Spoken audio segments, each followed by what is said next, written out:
En este programa nos acompaña Matías Umpierres, artista transdisciplinar. Su obra explora la relación contemporánea entre espectador y ficción a través de dispositivos híbridos que cruzan artes performáticas, visuales y pensamiento curatorial. Sus proyectos han sido presentados en espacios no convencionales o teatros, cines y museos como en Buenos Aires, Berlín, Madrid, Moscú, Montevideo, São Paulo, entre otros. Ha desarrollado piezas transdisciplinarias como Teatro Solo, Distancia, Museo de la Ficción, Los Bosques o Sociedad, además de plataformas curatoriales y proyectos comunitarios globales. Fue seleccionado por el programa Rolex Mentor and Protege Arts Initiative, donde trabajó junto al creador multidisciplinar Robert Lepage. Desde su paso por la Universidad de Buenos Aires y la creación de estructuras curatoriales internacionales hasta iniciativas recientes como la Clínica de la Obsesión, presentada en varias ciudades del mundo, su obra propone nuevas formas de pensar el territorio escénico en diálogo con lo tecnológico, lo político y lo colectivo. Muchas gracias, Matías, por compartir este espacio con nosotras. Muchas gracias a vosotras. Matías, ¿por qué teatro? Porque, porque no podría pensarme de otra manera que no fuera a través del ritual, en ese sentido, que es una práctica que nos acompaña desde nuestros orígenes como seres humanos, que hemos creado distintos modos de relacionarnos con la realidad y tal vez para relacionarnos con nosotros mismos, conocernos y poder trascender inclusive la realidad que nos rodea, siempre fuimos necesitando de distintas ritualidades que nos permitieran conectarnos de otra manera con nuestra sensibilidad para poder expandirnos, para poder eh, reconciliarnos con la realidad inclusive. Entonces, por eso pienso definitivamente eh, en el ritual y entonces, bueno, pienso que una de las materias formales de la ritualidad apareció a través del teatro y por eso me parece que siempre fue un buen punto de partida. Después también porque yo empecé en un momento eh, que había una gran crisis económica en la Argentina, que fue la crisis del 2001, y yo ahí sentí que era un arte que estaba abierta, que era posible para mí, que no tenía eh, de alguna manera cuestiones que no estuvieran centradas en lo colectivo y en el intercambio y en la posibilidad de sobrevivir y de sostenernos juntos frente a la crueldad de esas crisis económicas y de todas las crisis económicas que siguieron a partir también de ahí y que también antes también estuvieron evidentemente presentes. Entonces el teatro me abrió las puertas, yo la golpeé y me la abrió y otras disciplinas no tanto de manera tan fácil como el teatro. Y el teatro siempre es un lugar que necesita de las personas. Entonces siempre sentí que era el lugar más democrático por el cual empezar mi relación más formal con las artes. ¿Tú recuerdas la primera experiencia como espectador que te hizo entender que la ficción podía alterar la realidad? Recuerdo dos experiencias. La primera es cuando mi madre me llevó a ver El Circo Criollo, que es una obra de marionetas de los titiriteros del Teatro General San Martín en Buenos Aires. Y, y recuerdo esa experiencia como una experiencia de amor, primero de mi madre hacia mí, en abrirme la percepción hacia otro posible paisaje de la realidad. Y yo sentí que en esa libertad que tenían con respecto a la gravedad de la realidad, pero también la realidad, la gravedad física, esas marionetas deslizándose ahí por el aire, volando, haciendo piruetas, sentí que era todo posible en esta realidad que sentía que era muy diferente a lo que yo conocía hasta ese momento. Y después, porque yo crecí, como en ese caso y en otros, a través de los géneros populares, porque vengo de una clase obrera, de trabajadores con una cultura muy poderosa.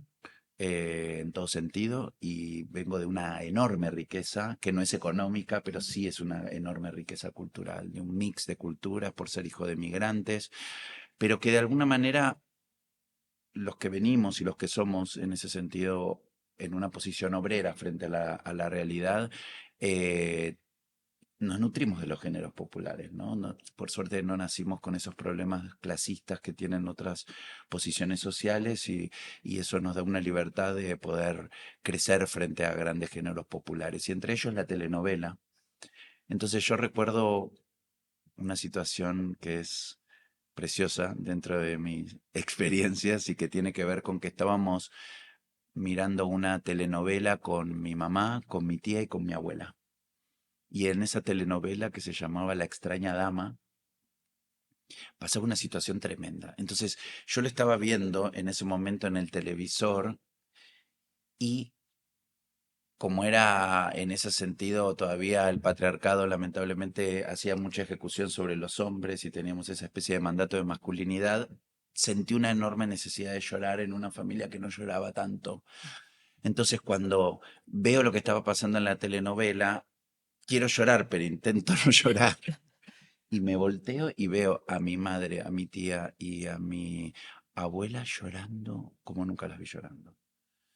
Y yo ahí dije, están pudiendo llorar. Y es gracias a esta extraña dama, esta telenovela. Y digo, qué poder que tiene la ficción en la realidad. Qué posibilidad que tiene esa puerta de que podamos ser otras personas cuando estamos ensayando la sensibilidad de los personajes, ¿no? Como espectadores. Qué libertad que tienen ellas en poder derramar sus lágrimas y qué agradecido que estoy a la telenovela en un montón de sentidos. Qué género político que es la telenovela y que lamentablemente las élites artísticas siempre la ven como eso que miran los pobres, cuando en Sí. realidad constantemente están haciendo un análisis, ¿no? De los sistemas de clases, están cuestionando, ¿no? Las élites de las artes y que siempre tienen a veces una posición clasista. Entonces ahí yo creo que se funda también mi obra desde los géneros populares, desde el respeto a la clase obrera, que es mi clase.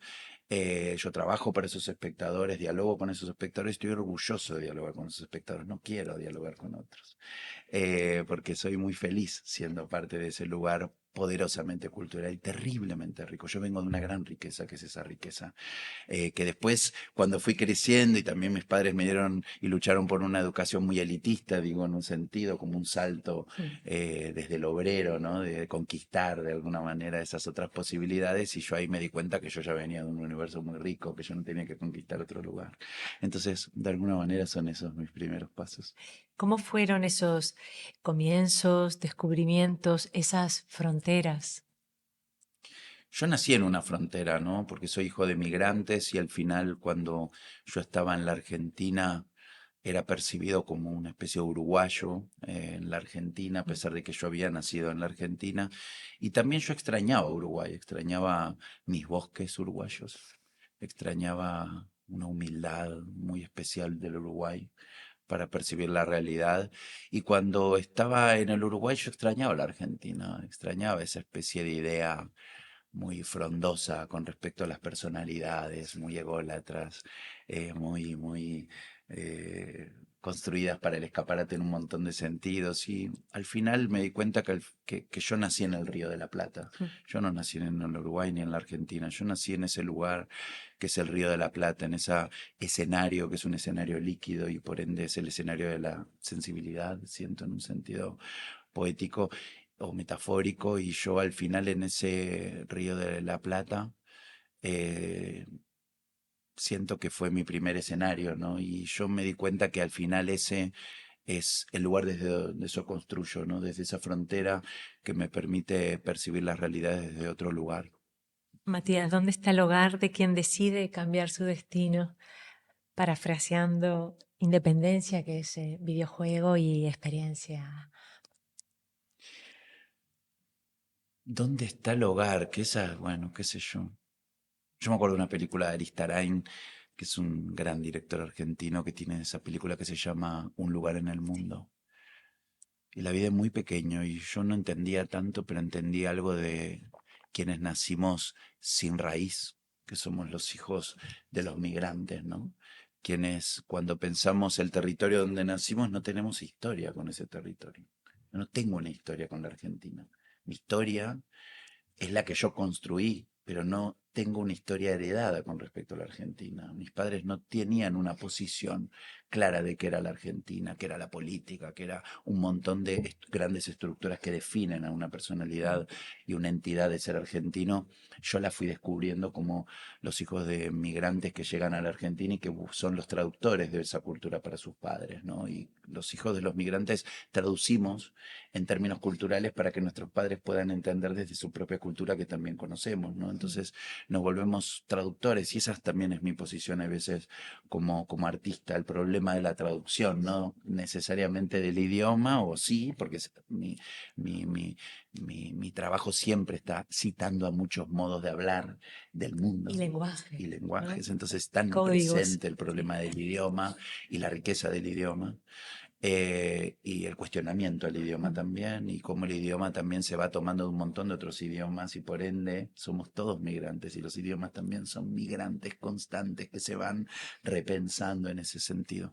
Entonces, creo que desde esa frontera, el hogar es uno mismo, ¿no? Pensaba también en los ojos de Pablo Messiés que yo cuando la vi y la hija le pregunta a la madre, mamá, ¿cuál es la tierra? Y la madre, Fernando Grassi, tan extraordinaria, agarra la tierra y le dice, esta es la tierra, ¿no? Eso que tenemos en la mano. Mm.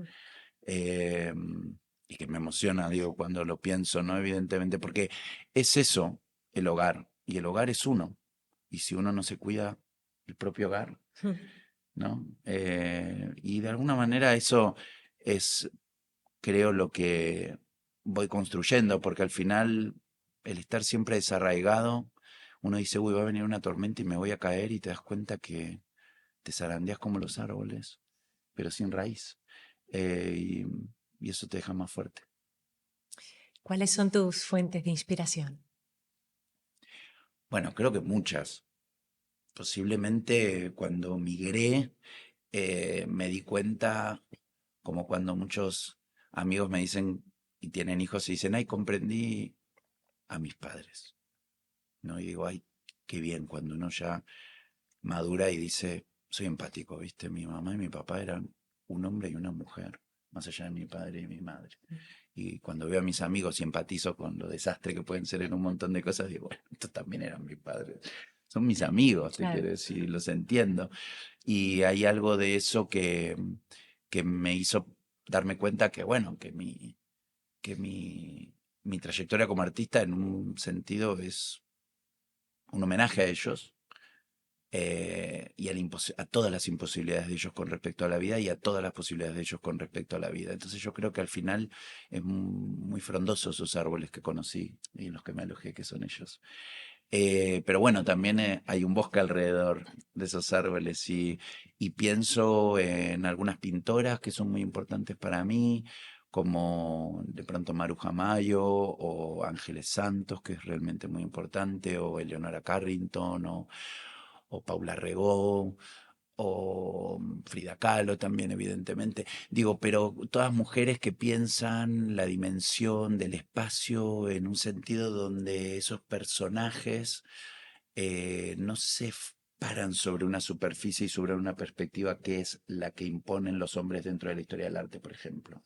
Cuando aparecen todas estas mujeres, que muchas son inscriptas dentro del surrealismo, para mí están trayendo una materia que es la materia de la sensibilidad femenina, que es donde yo inscribo mi obra de alguna manera. Es ese espacio que no es tan concreto, sino es profundamente complejo.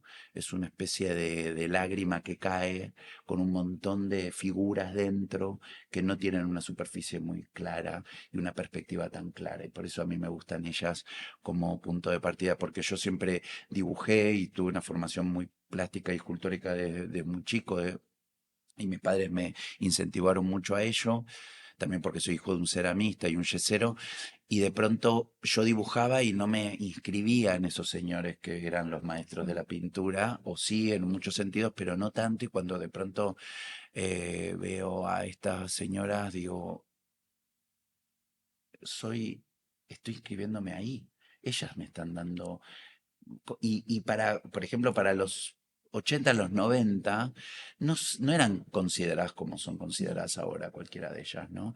Entonces también hay un punto en donde yo dije, ay, tengo un lugar donde alojarme, pero ellas son como yo, no son reconocidas, son marginales todavía. Todavía en ese momento pensaba desde esa marginalidad, entonces yo me quedé en ese regazo de estas mujeres que han sido muy extraordinarias. Después posiblemente Calder, ¿no? Como que para mí es un artista que es muy importante. Cuando yo vi el circo de Calder, yo sentí que quería ser ese artista, primero por la capacidad lúdica de Calder, después por la capacidad práctica de Calder, en el sentido de que guarda en maletas ese circo, se sienta delante de ese circo y juega sobre la idea del equilibrio de una manera muy humilde y muy cercana, ¿no? Trabajando con lo que tiene a mano, que yo siempre con lo que trabajo, ¿no? Que es todo lo que tengo alrededor mío, es lo que definitivamente genera la materialidad de mi trabajo. Después posiblemente John Cage o Nanjun Paik, que también son artistas que piensan la tecnología, y yo por ser hijo de migrantes necesité de la tecnología para construir dentro de lo que es la distancia una relación sensible con esa frontera que me aleja de alguna manera de mis seres queridos. Entonces, quienes nacimos lejos del centro de nuestra sensibilidad, necesitamos la tecnología. Y la tecnología, estamos hablando de la carta como tecnología, el teléfono como tecnología, como todas las transiciones tecnológicas que hicieron que podamos estar comunicados. Entonces, podría evidentemente hablar de muchos artistas más, tal vez como Björk, que de alguna manera marca mucho mi adolescencia y que me enseña qué es la transdisciplina, por ejemplo, ¿no? Cuando yo escuchaba sus discos, me daba cuenta que dentro de ese disco había un programa educativo, que ese disco tenía un proyecto de diseño, que ese disco tenía un proyecto de diseño también de moda, diseño gráfico, que ese disco también tenía una activación escénica, que ese disco también podía ser pensado como una instalación. Entonces, de alguna manera ella me ayudó también a poder encontrar un modo después de materializar también mi trabajo. Pero la verdad que soy bastante injusto porque es muy difícil eh, guardar esto en pocas personas, ¿no? Si pienso un poquito en el presente, quienes me dan mucha esperanza son a seguir materializando una obra, son dos personas muy valientes, que son Pedro Lemebel, que es un artista chileno, activista por sobre todas las cosas, performero, absolutamente extraordinario, con un paisaje muy poderoso y que también dialoga sobre lo popular, viniendo del mismo lugar que vengo yo, que es de una clase obrera. Y el otro es Ocaña, ¿no? Que es un artista del sur de España, después afincado en Barcelona, y que para mí es una figura casi, es, lo pienso dentro, podría ser una pintura de Leonora Carrington en ese sentido, ¿no? Puede ser un mundo de Ángeles Santos, su obra. Es muy poderoso y muy valiente y muere como quien es, como un mito, ¿no? Muere prendido fuego en medio de una performance donde lamentablemente se prende fuego el vestido que llevaba, y muere como un mito, ¿no? Muere como una heroína, un héroe. Y yo, para mí, por eso hablaba del homenaje a mis padres, se va dando en un montón de figuras y yo creo que esas dos figuras de estos dos seres sin género y absolutamente extraordinarios, sin género físico, artístico, tiene una expansividad sus obras y un poder tan grande que yo creo que hoy cuando estoy de pronto en mi última pieza en el escenario de nuevo, yo creo que es gracias a ellos, ¿no? Tu trabajo se sitúa en la frontera entre teatro, artes visuales, curaduría. ¿En qué momento dejaste de pensar en disciplinas y empezaste a pensar en dispositivos? Cuando me di cuenta que las disciplinas disciplinan, y yo venía de un mundo disciplinado, ¿no? Del cual tardé muchísimo tiempo en quitarme ese traje que te obliga a la sociedad a tener, ¿no? Desde la educación, desde esa especie de corset social de lo que tiene que ser un hombre, que es la cosa más encorsetada que puede haber, digo, por lo menos en lo que eran las narrativas que me criaron a mí, ¿no? Entonces tardé mucho tiempo en volver a recuperar ese cuerpo que era mi cuerpo natural, el de mi sensibilidad, que me permitía expresarme de una manera muy libre, sin una corporalidad de género tan definida, ¿no? Y que después la sociedad me obligó a estar ahí para poder volver a desmaterializar todos esos corsets y volver a romperlos, ¿no? Con todos esos pactos sociales de los cuales me pude ir deshaciendo en las últimas décadas, en ese sentido, a través de mi práctica.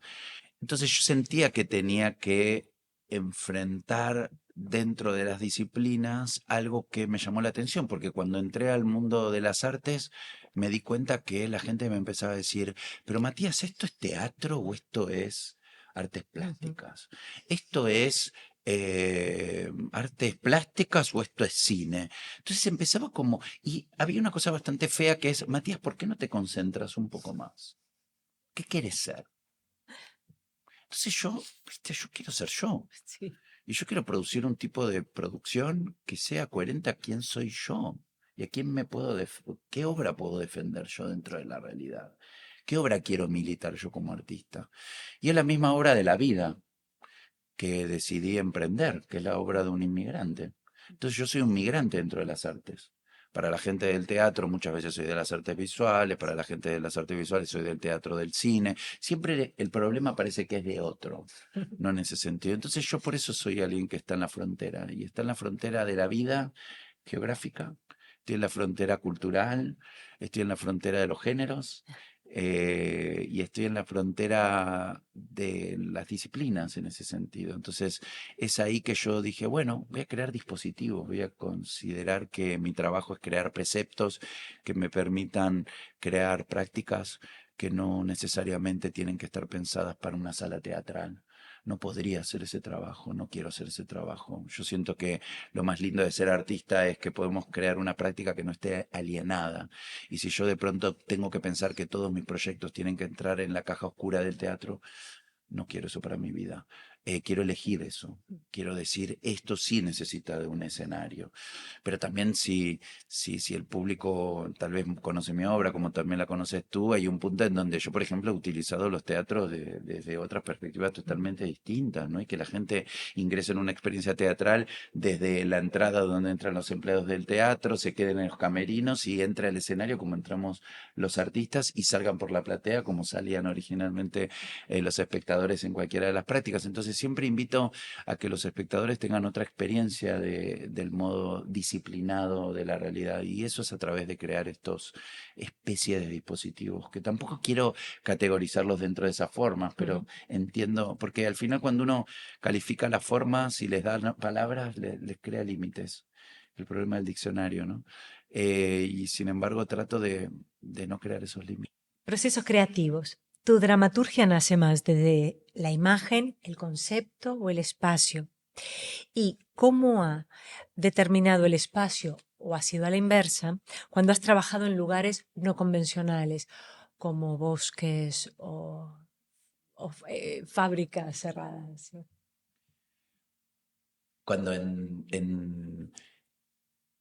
cuando empecé a sentir que, por ejemplo, yo empecé a pensar en desarrollar mi trabajo en espacios que no son las instituciones que albergan generalmente las prácticas artísticas, cuando sentí que tal vez nadie me iba a llamar para trabajar como artista, ¿no? Ujú. Que nadie me iba a dar un espacio en cualquiera de estas instituciones. Y eso tiene que ver también con ser una generación que creció con la caída de la Argentina, ¿no? En ese sentido, económica de la Argentina, pero en un momento que también se enriqueció mucho culturalmente la Argentina al empezar a reconocerse como latinoamericana, por ejemplo, ¿no? Que es un problema que siempre tuvo Buenos Aires principalmente, que es la ciudad donde yo crecí.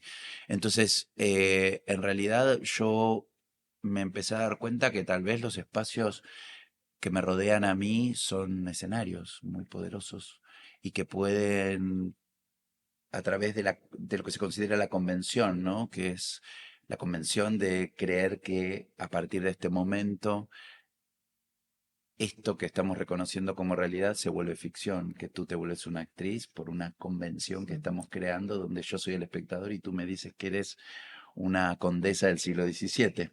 Y yo en esa convención decido creerte para poder expandir esta realidad.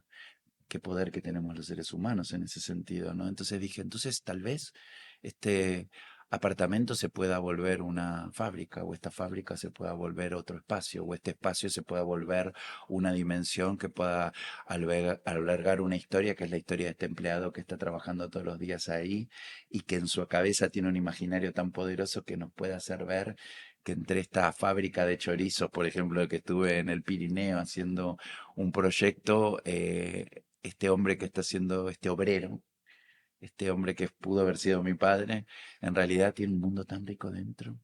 ¿Y por qué yo como dramaturgo, en este caso, no puedo crear una dramaturgia que permita visibilizar ese mundo tan rico interior y todas esas ficciones que son para mí la materia de la memoria?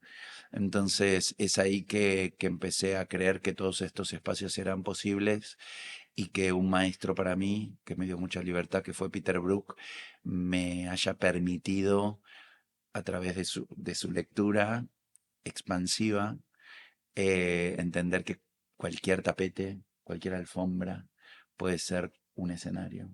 Y si quito la alfombra y digo que es donde está parado esta persona, esa fábrica es la alfombra. Entonces es ahí donde yo digo, bueno, qué libertad. Y sentí mucha libertad.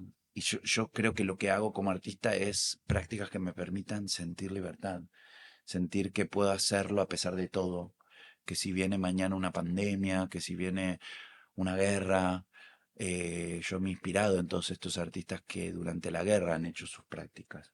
Y ellos son los obreros del trabajo, en ese sentido que hago yo, y los que me inspiran y los que me dan posibilidades. Entonces, cuando ahora hay tantas narrativas, ¿no?, de distopías, yo digo, bueno, los artistas podemos con la distopía. Y ahí estoy. En Teatro Solo, planteas una experiencia para un solo espectador.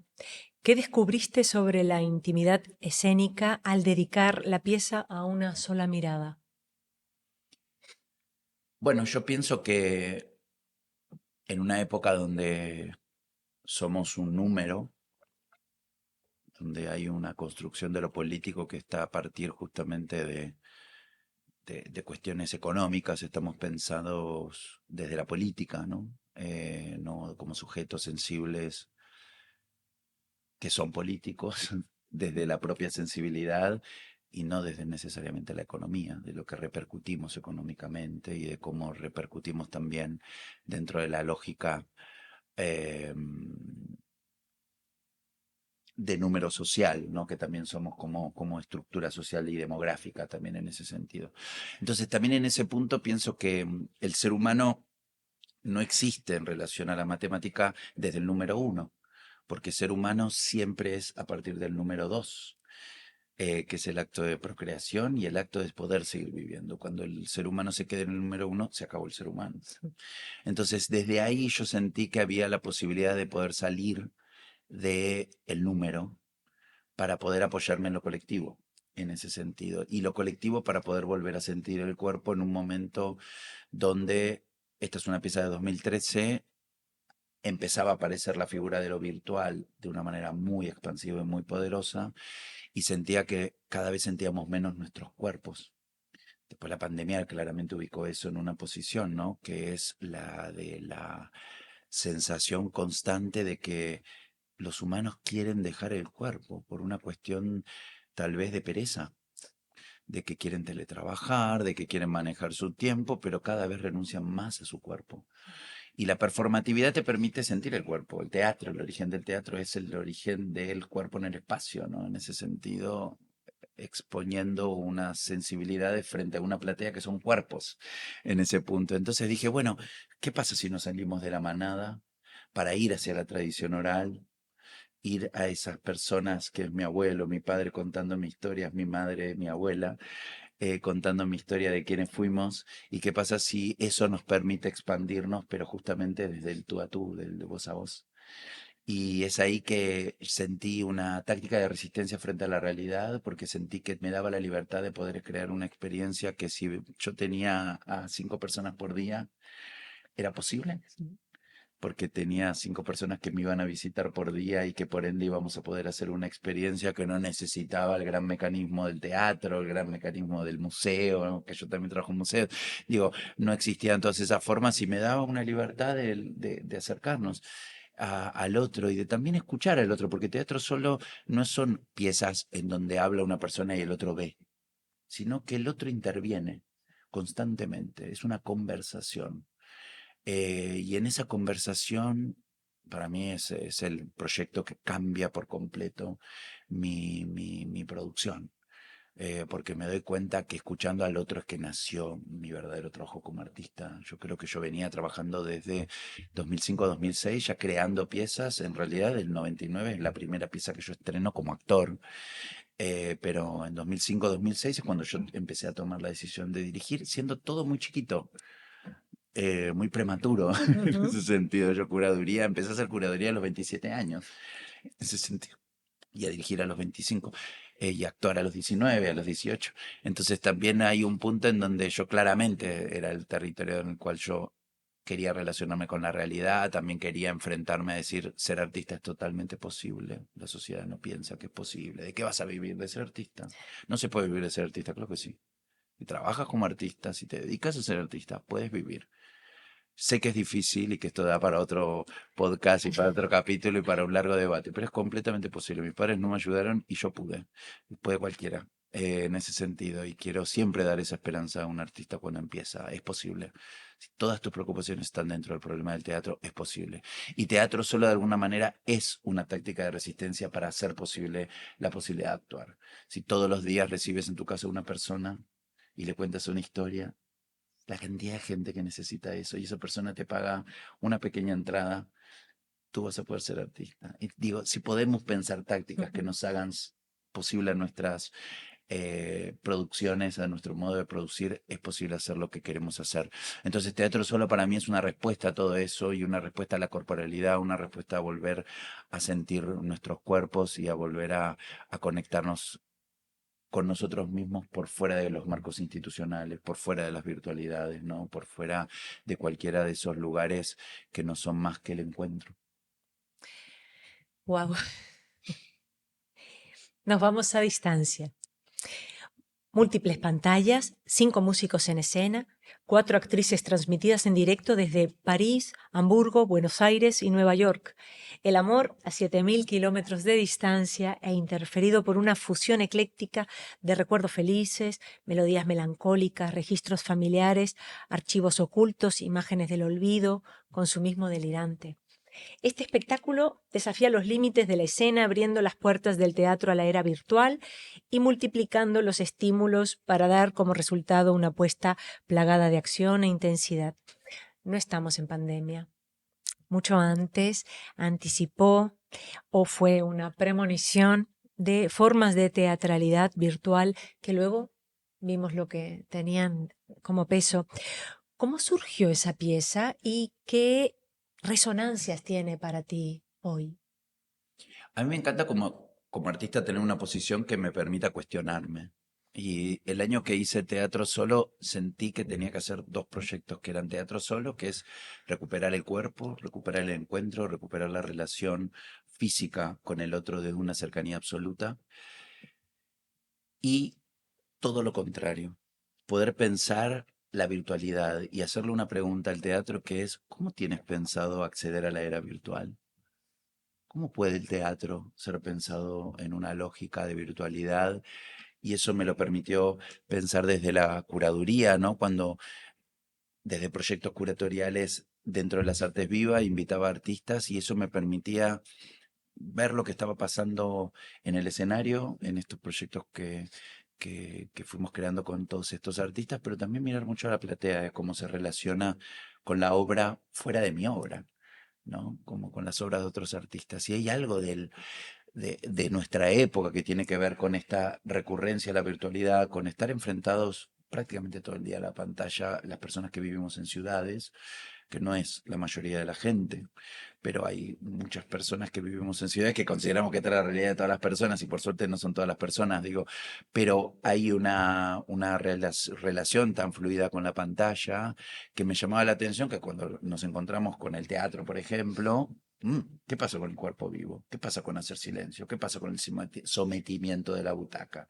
¿Qué pasa con el hipertexto que no es tan posible dentro de la lógica tradicional de la dramaturgia, por ejemplo, teatral, ¿no? Que tiene que ver con el hiperlink. ¿Cómo recortamos la realidad? ¿Cómo somos editores de esta obra que estamos viendo? ¿Cómo este escenario puede expandirse a 7.000 kilómetros de distancia y descentralizar por completo la lógica de ejecución del teatro, ¿no? De hay una persona que está esperando ahí para que se mueva el actor y para mover una cuerda que haga que baje un mecanismo que es parte de este mecanismo de lo teatral. ¿Qué pasa si ese mecanismo es un mecanismo virtual? ¿Qué pasa si una orquesta que está en un escenario está escuchando una partitura que es virtual?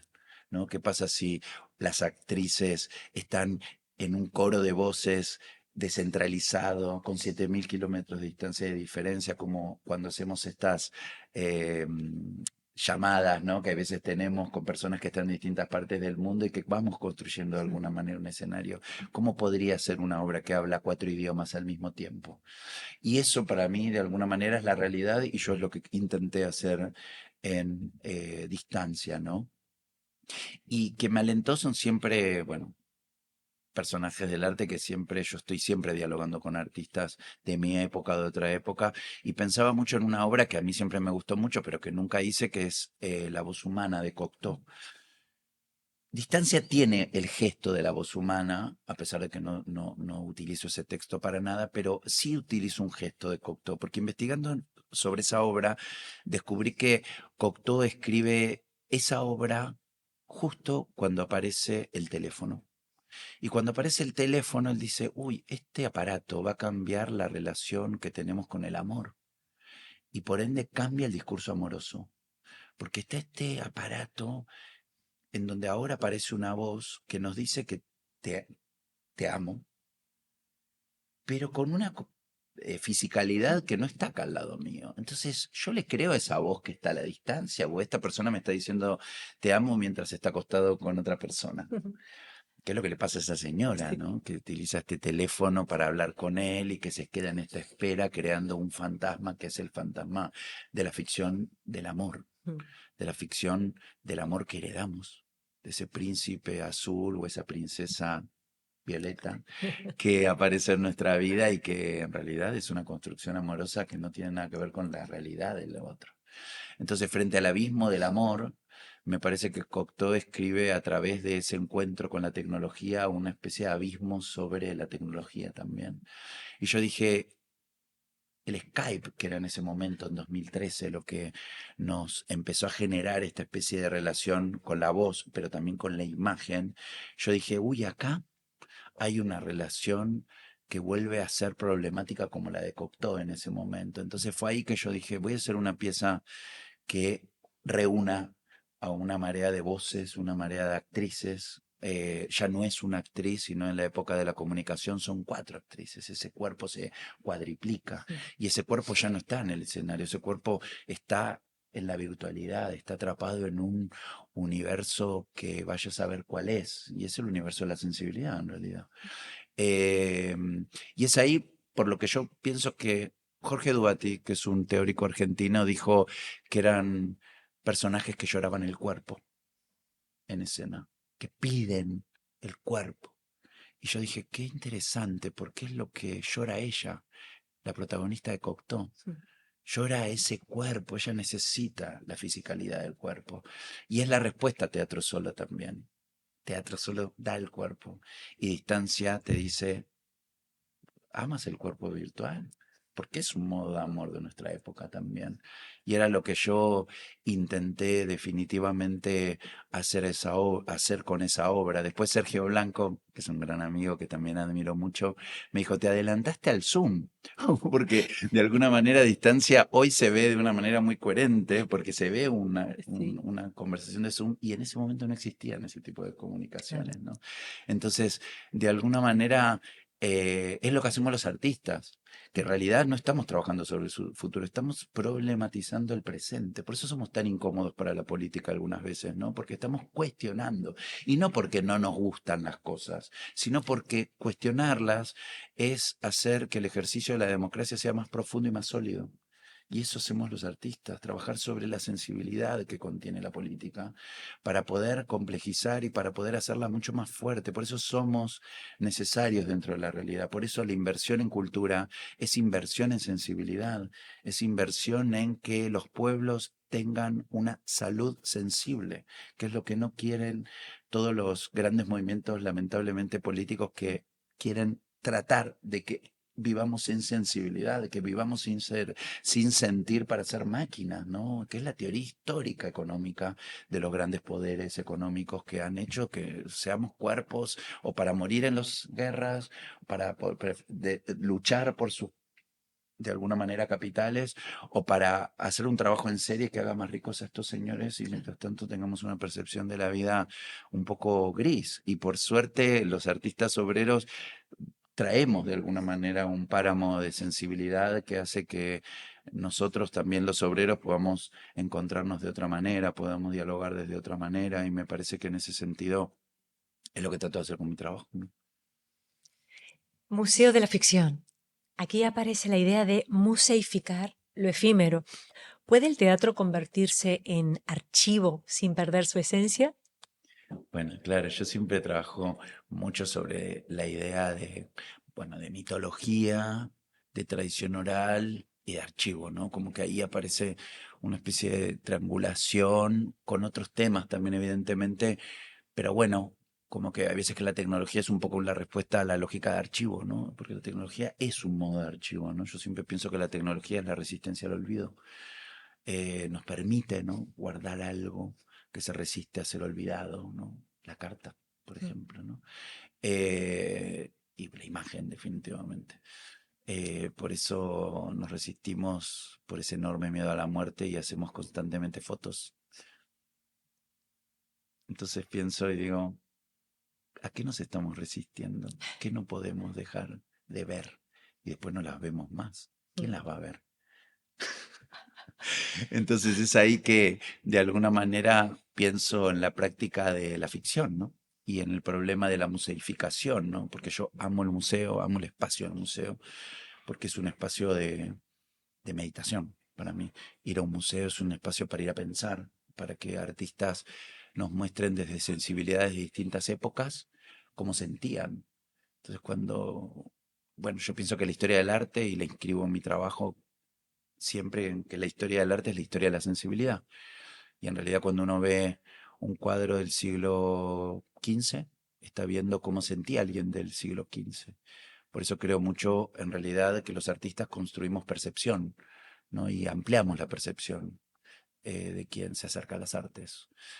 Por eso es un peligro político también en ese Claro. sentido, ¿no? Porque expande y nos damos cuenta que podemos ver de un montón de otras maneras. Entonces, en el espacio del museo, a mí me parece que es un espacio muy importante cognitivamente para poder encontrarnos con muchas narrativas y que narrativas que muchas veces no están escritas y que nos permiten expandirnos desde la complejidad del arte, cosas que no entendemos, pero que de a poco vamos sintiendo, ¿no?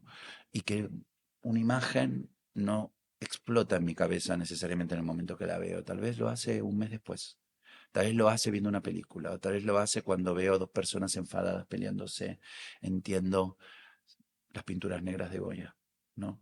Entonces, si los museos guardan para la posteridad el conocimiento humano, yo me resisto a que la ficción siempre esté en los archivos de documentación que son tan aburridos y que solamente los académicos tienen la generosidad de tratar de seguirlos elaborando, ¿no? Por eso para mí son grandes aliados siempre de mi trabajo, porque los respeto y porque son muy necesarios para nuestra práctica. El conversar con ellos nos hace crecer en un montón de sentidos y nos hace recordar un montón quiénes fueron los que estuvieron atrás. ¿Viste? Los historiadores para mí dentro de la práctica artística son muy importantes porque nos van acompañando en seguir estudiando, que es lo que hago yo mucho como artista, estudio constantemente, pero estudio a partir de temas concretos y creo archivos a partir de temas concretos.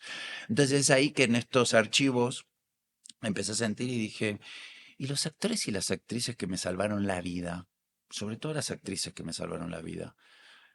¿Dónde están en los museos? Si los museos van para la posteridad del conocimiento humano, ¿dónde están las actrices que me salvaron la vida? Y si uno ve en los museos dónde están actores o actrices, de pronto lo puedes encontrar en el trabajo de Warhol, ¿no? Ves a Marilyn Monroe. ¿Cómo parece Marilyn Monroe? Como un icono del capitalismo, como un objeto sexual, pero no aparece como actriz. Marilyn Monroe era una actriz con una sensibilidad exquisita, sinceramente. ¿Y dónde está en el museo? ¿Está en una lógica fetichista, patriarcal, masculinizada, dentro de ese modo de percepción? Yo la quiero ver actuando, como puedo ver, como decía a Goya retratando la nobleza. Yo quiero ver a esta actriz detenida en el tiempo, con la sensibilidad que me salvó la vida. Y de alguna manera el Museo de la Ficción es eso, son una serie de actores y de actrices que muchos conocemos y que muchos, el público no conoce en un sentido como más popular y más masivo, que se detienen en el tiempo de una colección de un museo y que se resisten al olvido diciendo quiénes son en el tiempo que vivieron. Entonces es un Macbeth adaptado a la década del 90 en España, frente a toda la problemática que significa la experiencia de ese país cerrado al mundo, que luego de una transición se abre al mundo de una manera muy capitalista y que con ese capitalismo lo derriba en un montón de sentidos la lógica de qué es la tradición y qué es lo global, ¿no? En ese sentido entra ahí como una especie de pelea que me parece realmente interesante. Y frente a esa pelea, es la pelea que yo estoy dando dentro del museo, que es dónde está la ficción dentro de los museos, cuando todos estos cuadros están construyendo ficciones, cuando todas estas esculturas están deteniendo el movimiento en algo que también puede ser interpretado como un retrato ficcional de lo que fue la realidad. Entonces, ¿cómo podemos performar de alguna manera un archivo y cómo le podemos dar vida para que Shakespeare no quede en quien quiera leerlo o quien tenga la suerte de ir a un teatro, sino que también pueda estar en un archivo vivo? En ese sentido, ¿qué es un archivo vivo? En ese punto. Y eso intento que sea el Museo de la Ficción, que empezó con Imperio, que es la primera pieza que acabo de comentar, y que ojalá que haya muchísimas más piezas que traten de guardar otros modos de hacer ficción, y que, bueno, y que queden ahí para la Lo posteridad. esperaremos. Ojalá. Los bosques. Trabaja con sueños como material germinal para la creación. ¿Cómo te sumerges en esos universos inconscientes? Bueno, yo trabajo siempre pensando qué es la ficción y cómo nos relacionamos con la ficción. En ese acto de espectar la ficción y de sentir la ficción es donde está mi trabajo, ¿no? Yo pienso mucho en esa performatividad que hace, esa pirueta sensible que hace el espectador cuando dentro de la convención de la ficción decide ceder y decir, voy a entrar aquí para encontrarme de otra manera frente a la realidad. Y entonces, como al final es una investigación sobre la ficción, yo pienso en esta pieza, ¿cuál es la primera ficción que percibimos? Y ahí aparece Borges diciéndome que los sueños son nuestro pequeño teatro donde nosotros somos directores, somos los dramaturgos, somos los actores, somos quienes creamos el atrezo, el vestuario, somos quienes creamos todo ese mundo que está sucediendo en ese pequeño teatro. Y entonces pienso en que los sueños fueron nuestra primera ficción entonces, en que desde la etapa, no sé, tal vez cuando estamos dentro de las panzas de nuestras mamás o cuando estábamos en el regazo de un ser querido, ya estábamos soñando en esas ficciones inconscientes que están dentro de nuestro. Entonces es ahí que yo invité a 9 personas a que a lo largo de unos cuantos meses escribieran al despertarse todas las mañanas o todas las tardes, dependiendo sus vidas, lo que acababan de soñar, o lo que recordaban de sus sueños. Y a partir de ahí empezamos a crear ficciones de sus inconscientes. Y por eso Los Bosques es un bosque de durmientes. Como mi trabajo siempre está muy relacionado con las artes visuales, es casi como el territorio del bosco. Y el bosco. Yo vengo de una formación también muy italiana y el bosco es el bosque. Ujú. Entonces en ese bosque de durmientes, en esas explanadas inconscientes del bosco, para mí aparece de alguna manera el mundo en el que yo intenté que estuviera mi bosque de durmientes. Por eso ellos duermen en altares, que son sus camas, y que están llenos de ritualidades, siempre son escenarios de rituales, y son mis rituales, son mis modos de crear rituales y son en realidad yo creé una especie de objetos que acompañan sus sueños y que son los objetos que están en su inconsciente, ¿no? Y de alguna manera eso es la pieza. Tu diálogo con Robert Lepage marcó un momento importante. ¿Cómo te influyó en la concepción del hacer y del entender? Bueno, en un montón de sentidos. Yo creí con él, bueno, él es mi mentor y aparece ahí una relación que tiene que ver con conversar con un padre, ¿no? Pero este padre no es mi padre en la vida, sino que es mi padre dentro de mi profesión, ¿no? Y fue muy interesante, y es muy interesante nuestra relación porque él es muy generoso y sobre todo tiene la generosidad de acompañarme entendiéndome y sin entenderme, ¿no? Como entendiendo que hay veces que construimos nuestra realidad, él como un creador multidisciplinar y yo como un artista transdisciplinar, pensamos nuestro trabajo desde materialidades muy distintas y muy cercanas a la vez. A mí me pasaron muchas cosas con él, porque viajé mucho también y viajo mucho cuando nos vemos, siempre estamos en lugares como muy increíbles también, y como muy increíbles, muy descentralizados y muy desarraigados. Somos dos personas desarraigadas, somos dos personas que estamos cómodos en los aviones, ¿no? Como en ese sentido, estamos cómodos construimos casa en un escritorio, en un café, debajo de una aurora boreal, ¿no? Una cosa tan extraña para alguien que pueden hacer en el Río de la Plata, como nací yo, ¿no? Como podemos construir hogares en muchos lugares y Robert es muy así también en ese sentido. Pero también él tiene un hacer de una ritualidad muy extraordinariamente exquisita y que tiene que ver con el cuidado de todas las formas que hacen el teatro, de todas las prácticas que hacen a la historia del teatro, de todos esos lugares que nos han dicho nuestros compañeros que ya no viven y que nos heredaron y que hemos heredado de alguna manera sus prácticas, que ellos hicieron un montón de cosas en el teatro y que de pronto si queremos crear un fantasma, por ejemplo, acompañándole en un proyecto que lo acompañé en Rusia, eh, él me contaba una práctica que tiene que ver con un papel celofán expandido de una manera oblicua frente al espectador. Si ponemos un actor en el foso del teatro y lo iluminamos y él se refleja en ese papel celofán, creamos un fantasma de esa persona. Yo le digo, ¿y esto?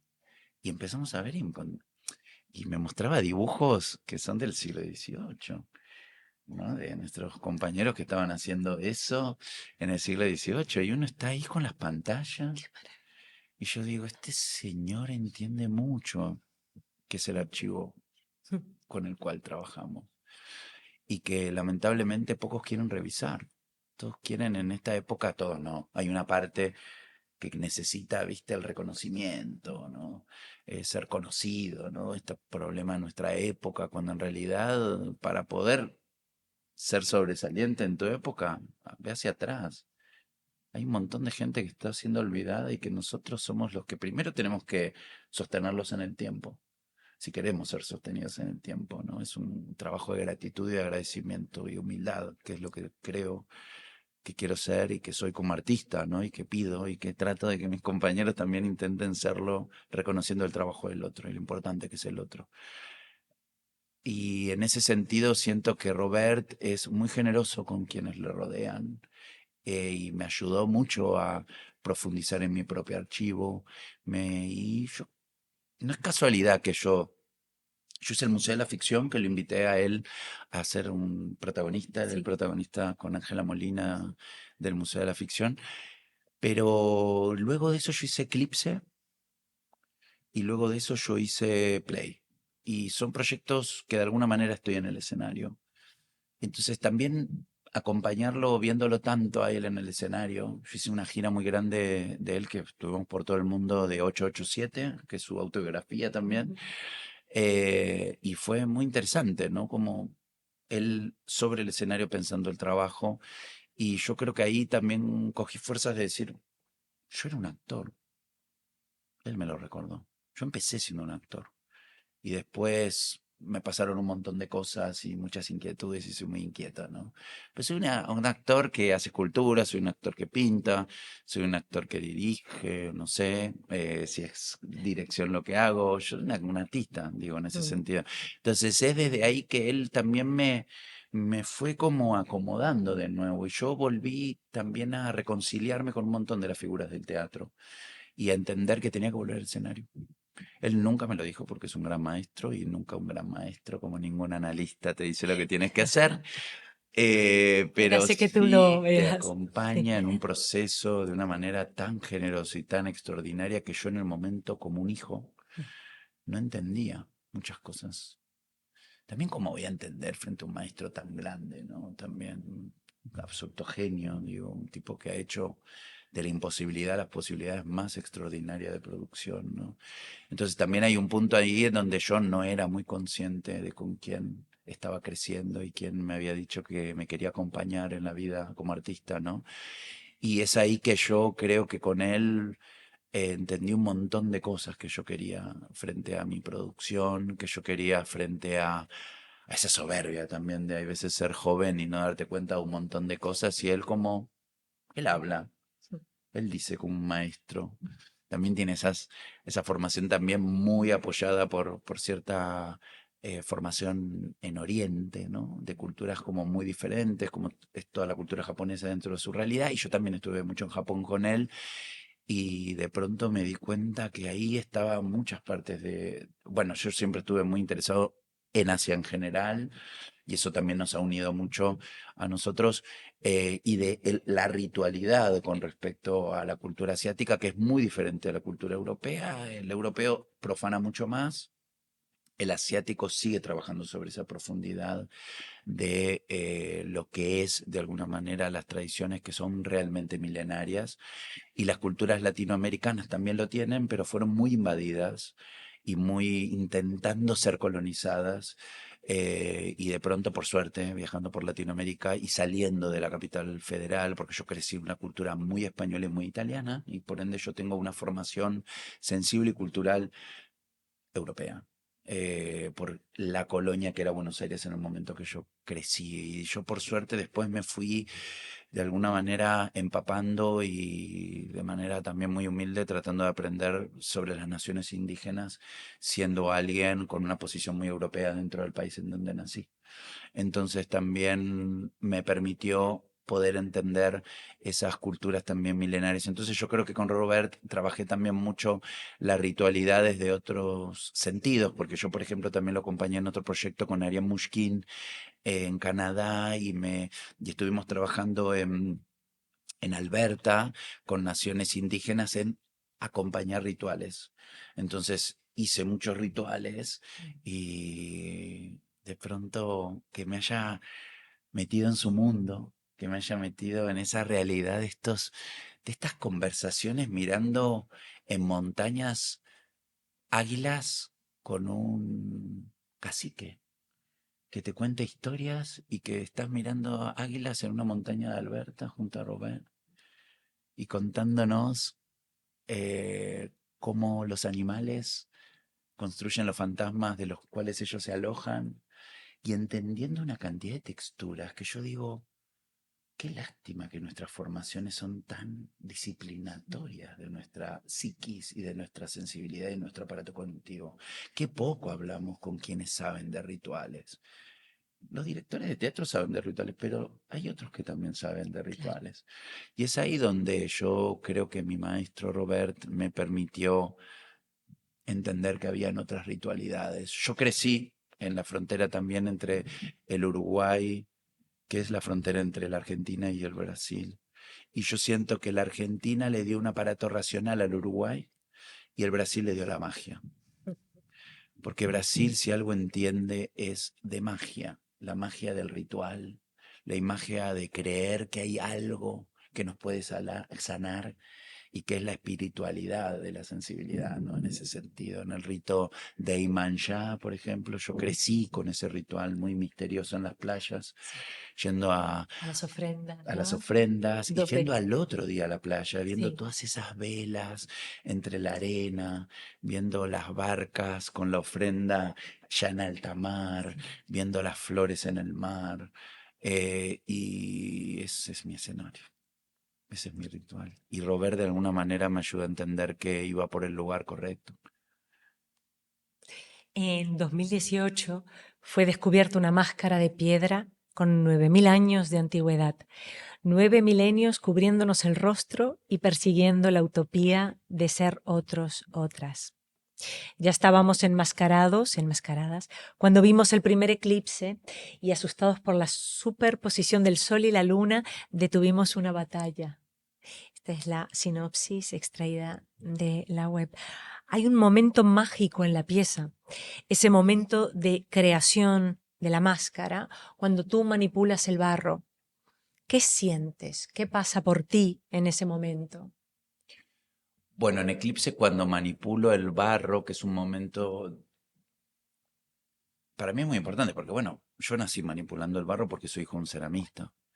Entonces, en realidad, en ese acto es muy fundacional de mi sensibilidad, evidentemente, eh, pero también embarrarse las manos es comprometerse con la vida también, me parece. Las manos son lo que hizo que podamos ser humanos, que podamos, cuando nos pudimos poner de pie y dejamos de ser cuadrúpedos, podemos empezar a usar la mano como una tecnología, ¿no? Sí. Y la mano nos permitió construir esto, este micrófono, tus gafas, mi ropa, nos permitió todo.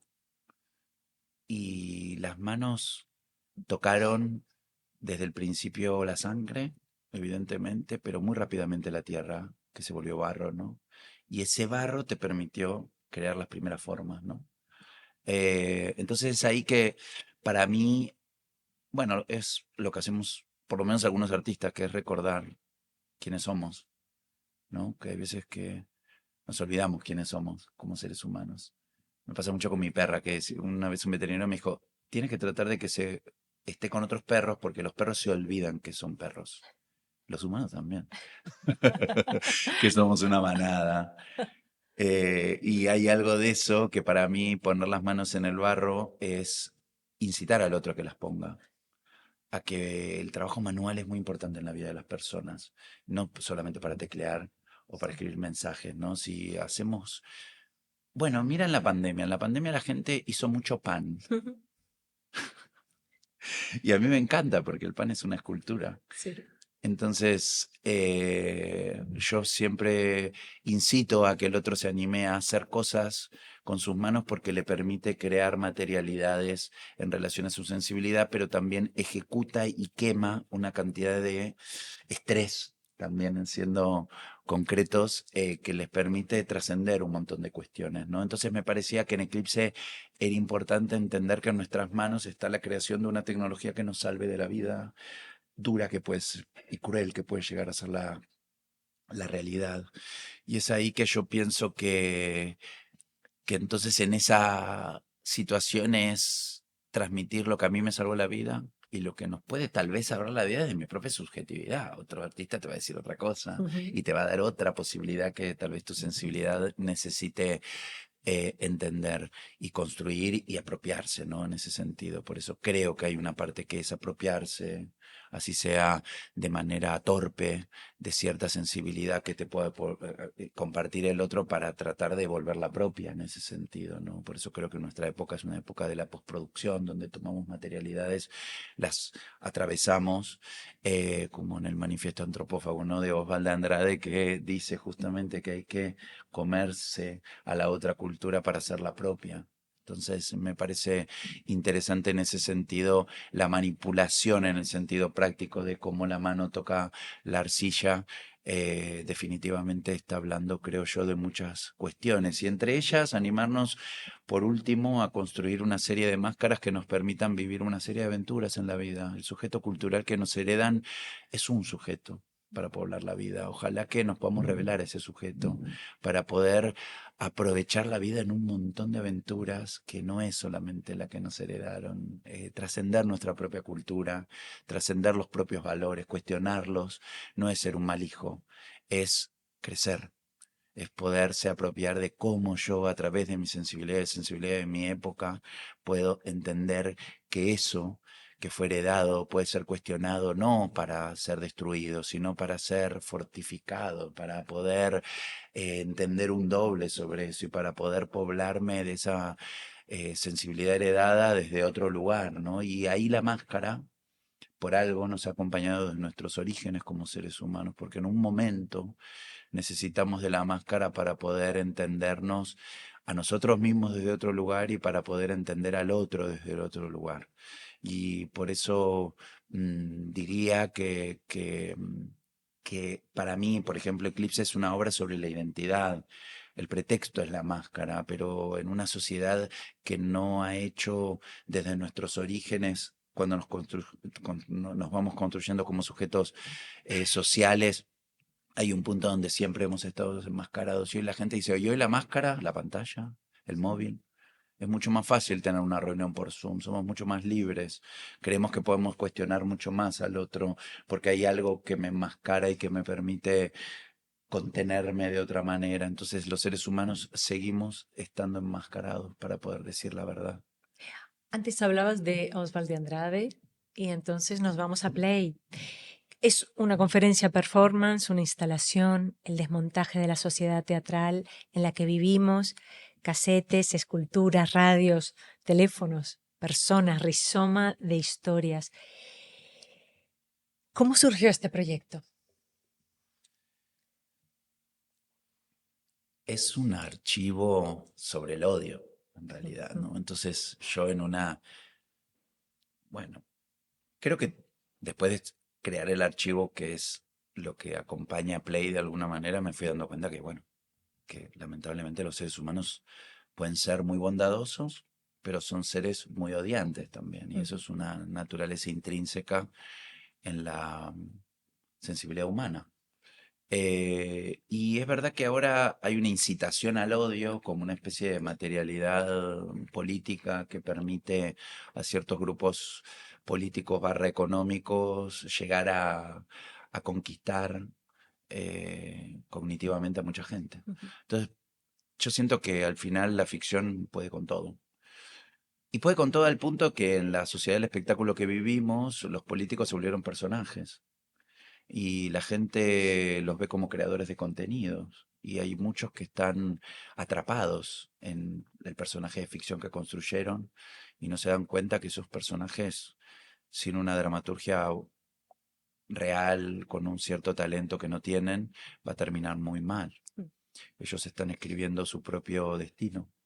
No leyeron a Shakespeare, tal vez, o a cualquiera de nuestros grandes dramaturgos. Bueno, mató el siglo de oro.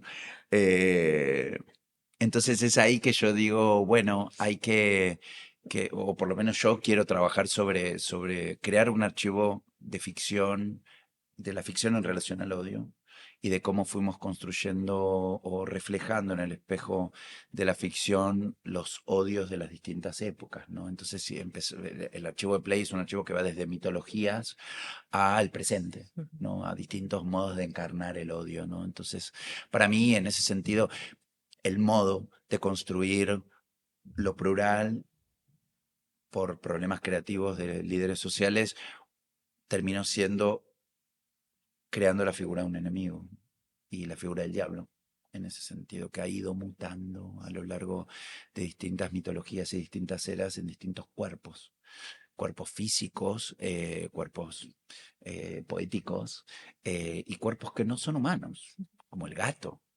que ha sido un animalito muy lastimado por los humanos a lo largo de la historia y también muy ponderado por los humanos a lo largo de la historia, ¿no? O el zorro, que ha sido históricamente un gran personaje para construir la figura del diablo, ¿no? Entonces me parecía que estaba bueno crear una experiencia que sea un desmontaje de la sociedad teatral en la que vivimos, donde yo esté en escena, como si estuviera en mi estudio como artista, en mi taller de trabajo, contando de manera desmembrada una serie de historias que desmembran la ficción en la que vivimos.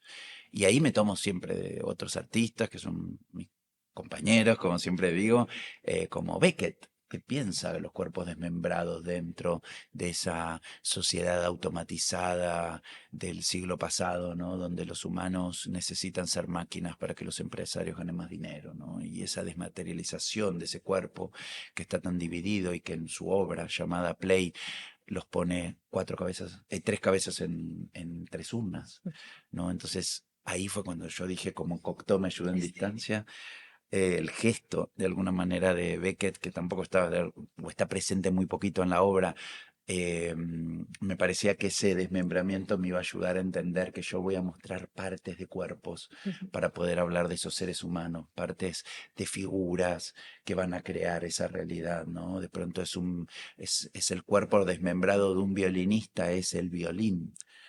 Y de pronto vemos la historia de un violinista observando simplemente un violín. Y yo digo, bueno, si la gente se queja del problema cognitivo de nuestra época y yo intento tomarlo como una posibilidad para construir otro tipo de relación con la ficción.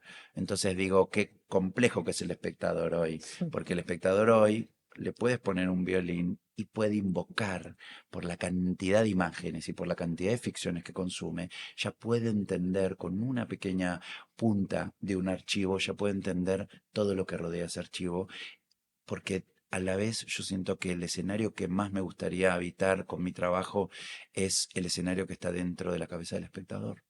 Es si yo hablo de mi mamá y tú piensas en tu mamá.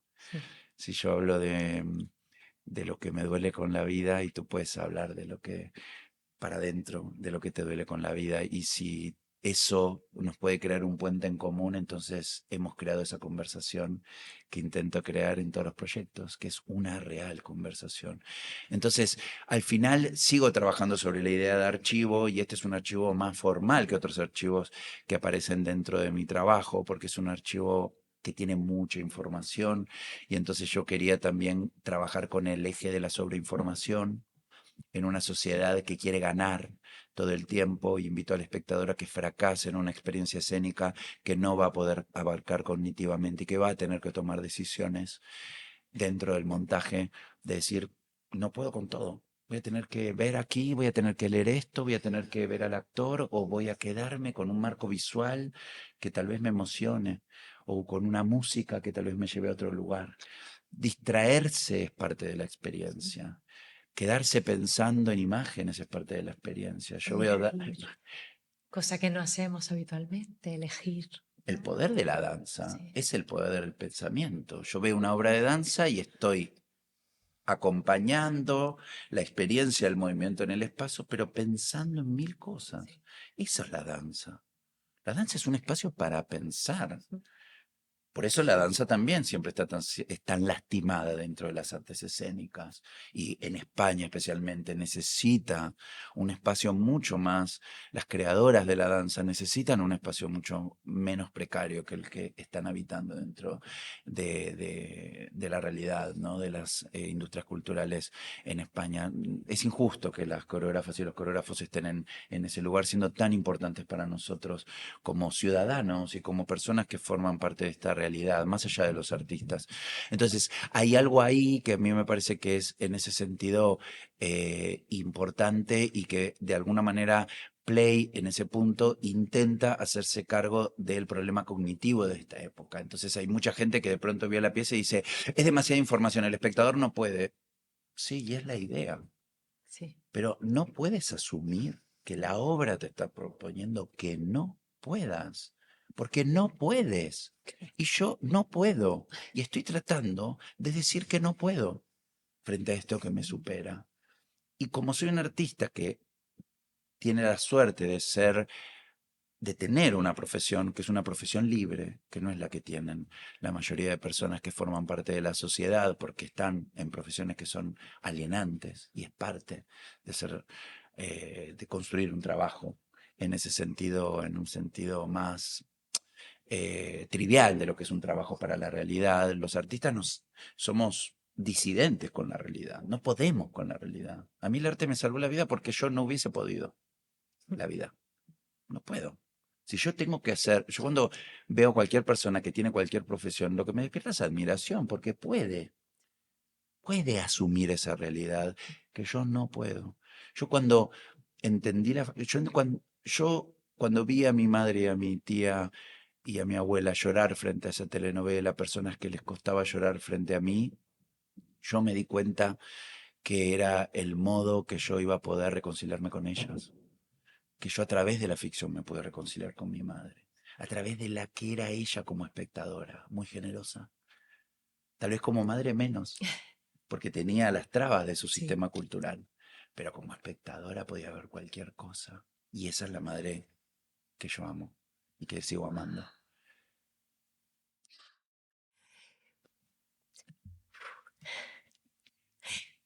Me gustaría acabar con Eclipse, Conferencia para Máscaras 2023. Alguien me preguntó si la virtualidad es la máscara de la realidad, si la música es la máscara del silencio, o si el libro es la máscara de las palabras, o si los personajes son las máscaras de la ficción. Me preguntó qué es el rostro. ¿Es un trozo de piel sobre una calavera humana? ¿Qué es máscara? ¿Una superposición? ¿Una estructura latente? ¿Migrar a otra identidad? ¿Qué es máscara? ¿El rostro oculto? ¿Una rebelión de lo antinatural o profundamente natural? ¿Una metamorfosis? ¿Una transferencia? ¿Jugar a la utopía? ¿Un carnaval? Mil gracias, Matías. Es un placer tenerte aquí y compartir este tiempo, por disfrutarte muchas veces más. Ojalá, muchas gracias. Nos vemos la semana que viene. Eso no es, mientras tanto, vayan al teatro.